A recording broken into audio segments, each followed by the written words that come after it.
Just like beat for fight, British. Out of all you fighters I see getting on, doing the mid work or the pad work, whatever you want to call it, I see y'all doing all this. Gervonta Davis is furious after watching Jake Paul train under Floyd Mayweather ahead of their upcoming fight. Floyd explained that boxing is about discipline, conditioning, and testing who can endure the most punishment. He stressed that the sport is not just about movement, but about pushing limits and proving who lasts longer in training and in the ring. These remarks struck a nerve with Davis, who felt overlooked. While Floyd praised Jake Paul's dedication and willingness to step into the ring, Davis saw it as a sign of favoritism. I just like to push myself to be the best at whatever I do. It could be basketball, football. My dad introduced me to boxing in 1977, and I just took it to the next level. I love boxing, I love competing, and I love being the best. What's good with the fight camp so people can compete with one another, push each other, and it's fun. People want to see who hit the hardest, who's the fastest, who could throw the most punches. So it's a great product. It's about just competing and working hard, getting in shape, and enjoying yourself while you're doing it. Paulie Malignaggi's perspective on Gervonta Tank. Davis is rooted in history. He pointed out that despite the personal tension between Tank and Floyd Mayweather, no one can deny Floyd's influence on the young star's career. According to Malignaggi, Floyd was central in sharpening Tank's technique, instilling discipline, and building the foundation that separates elite fighters from everyone else. Even if Tank downplays Floyd's role today or highlights their feud, the truth remains that years under Mayweather's guidance shaped him into the fighter he is now. Was a flashy guy, and I actually like that win for Gervonta. Ryan Garcia. Ryan Garcia, a lot of fluff again because he's a YouTuber who's never accomplished anything else besides being a YouTuber. Though there is talent there, it's unfulfilled and untapped talent, and the loss to Rolly Romero tells you that. So what has Gervonta Davis created, aside from being a manufactured creation that got a big push from Floyd Mayweather? Let's be honest here. A big push from Floyd Mayweather. And then after that, let's match him very carefully. Because what do? We wanted to do the same thing with Adrian Broner, who had the balls to fight everybody. Say what you will about Adrian Broner. Had the balls to fight everybody. Didn't duck a single fight. And they said, you know what? We wanted to do this with Adrian Broner. We wanted to just manufacture a star before he was made into a star. And we kind of messed up by matching him too tough. So the pendulum swung in the complete opposite direction here. It's not like you balanced it out. You went in the complete opposite direction and made this guy fight absolutely nobody constantly. And let me tell you something about the Lamont Roach fight. He's a 16-1 underdog going into the fight because they knew they didn't want to fight anybody who was a risk. There's a reason he's ducking the Lamont Roach rematch now. Because now you realize, wow, this guy is a threat. Jeff Mayweather addressed the key issue in the debate over a Davis versus Jake Paul matchup, the size difference. He explained that Jake is naturally much bigger than Tank, both in weight and frame.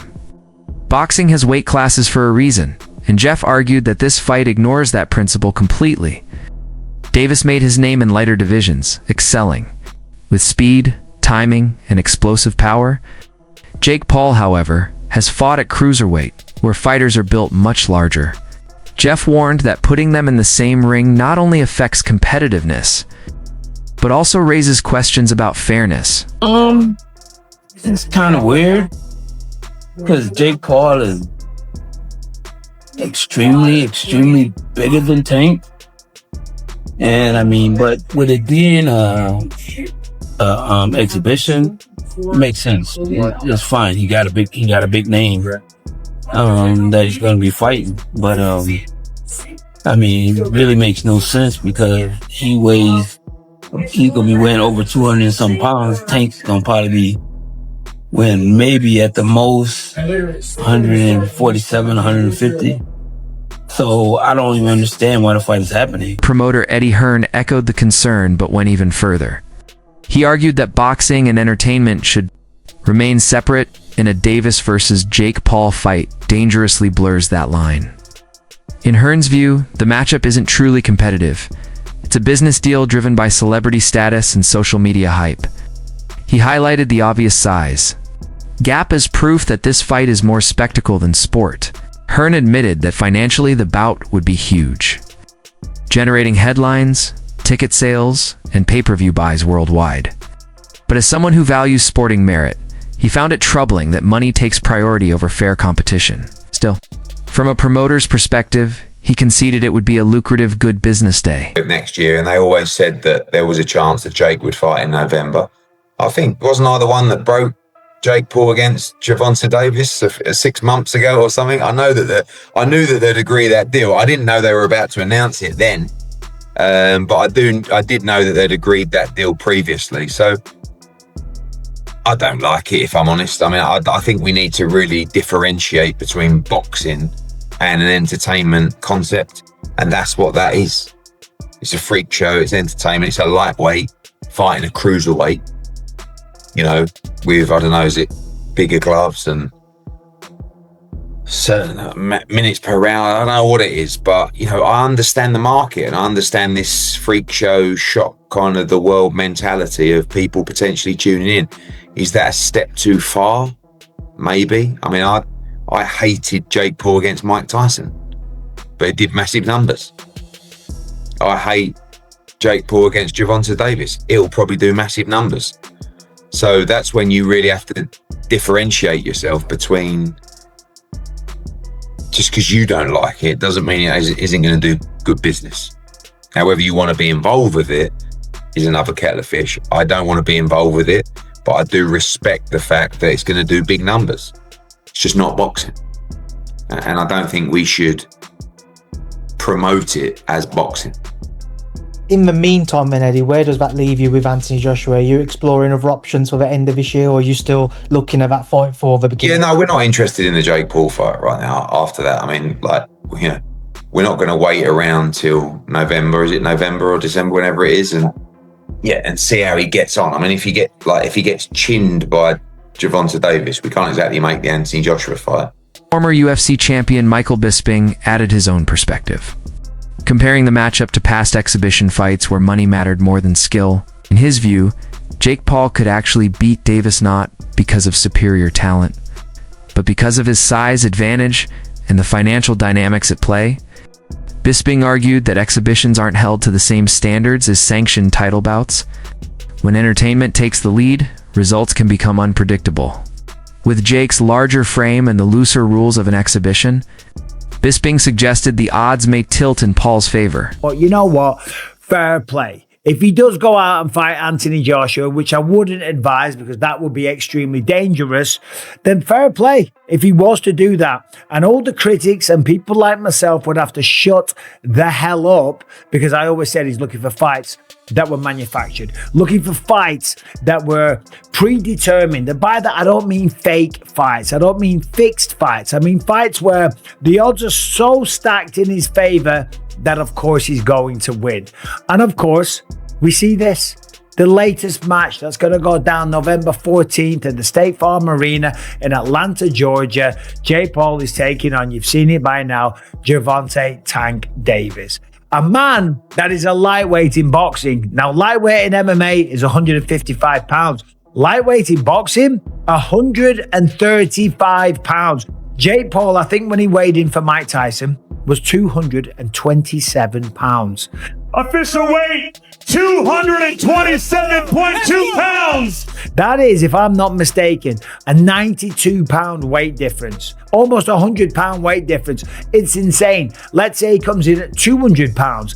It's still a 65 pound weight advantage, which is absolutely ridiculous. How can you be out there claiming to want to fight the best people on the planet and then going out there and taking on a guy that is maybe 92 pounds heavier, that is at least 65 pounds heavier than you? That is called one thing. That's called being a bully. It was bad enough when he fought Mike Tyson, a man that was 58 years old, and he was walking around like, I just beat the baddest man on the planet. I just destroyed Mike Tyson and went out there and I beat him, and him and his brother are all celebrating and shit like that. It's like, dude, what are you doing? The Wade Concept host portrayed Jake Paul as a master manipulator who knows how to provoke opponents and create opportunities. He explained that Jake lured Davis into this fight by flaunting wealth, generating hype, and presenting it as a financial offer too big to refuse.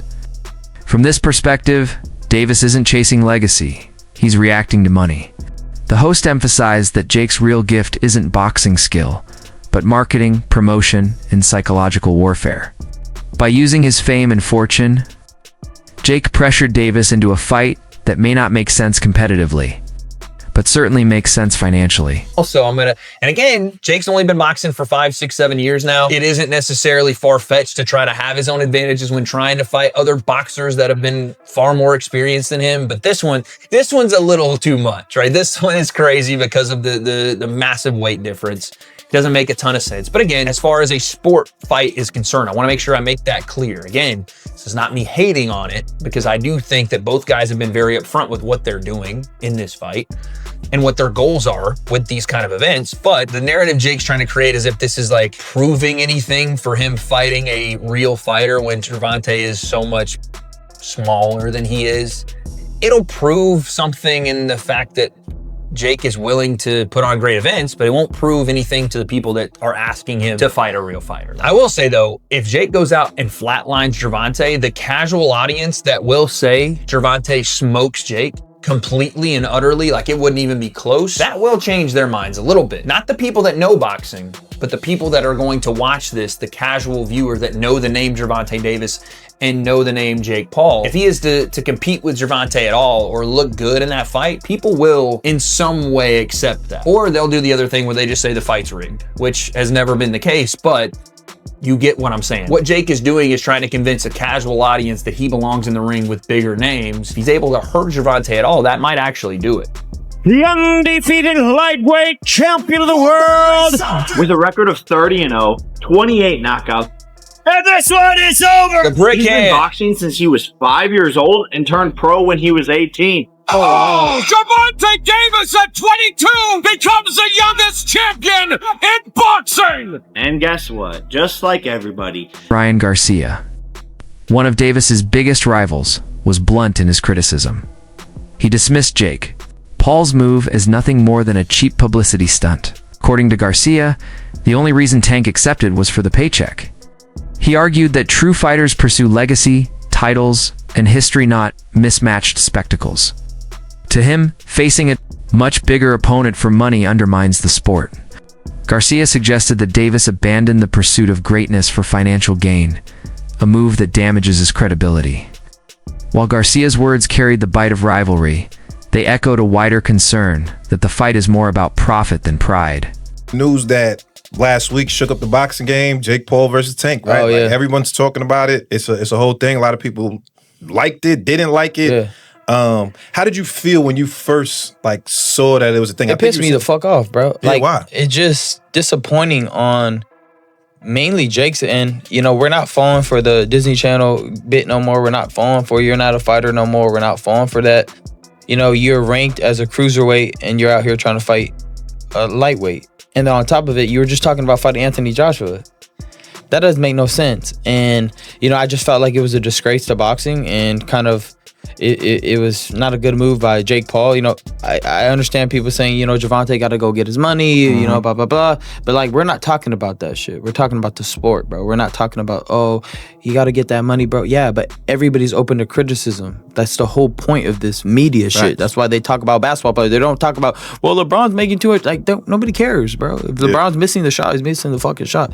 So at the end of the day, bro, I just thought it was a disgrace to the sport.